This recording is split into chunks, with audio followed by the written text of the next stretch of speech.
আসসালামু আলাইকুম রহমতুল্লাহ। সবাইকে ইসমাইল এগ্রোর পক্ষ থেকে শুভেচ্ছা।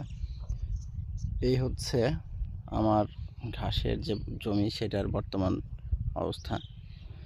এখানে আমি ঘাস লাগাইছিলাম, কিন্তু দুঃখের বিষয় হচ্ছে মাটি তোলার পরে ঘাস লাগাইলাম, এরপরে তো বৃষ্টি শুরু হইলো, যার জন্য মাটিটা আসলে অনেক স্যাঁতস্যাঁতে হয়ে গেছে। ঘাস মোটামুটি হয়েছে, এখন এই যে এইটুকু জায়গা বাকি আছে, আমি এখন লাগাবো আর কি। এই হচ্ছে টোটাল চারিদিকটা। আসলে এখানে ছাগল গরুর খুবই উপদ্রব, যার কারণে ঘিরে দেয় আর কি। আর এই যে ওই সাইডে লাগাইছি, 3-4 দিনে বেশ মোটামুটি বড় সড়ো হয়ে গেছে।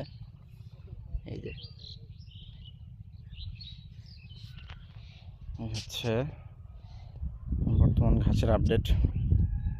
দেখা যাক, ইনশাআল্লাহ ফিউচার প্ল্যানিং ভালো, এখন সেই অনুযায়ী চলতে পারলেই ভালো। সবাই ভালো থাকবেন। আসসালামু আলাইকুম।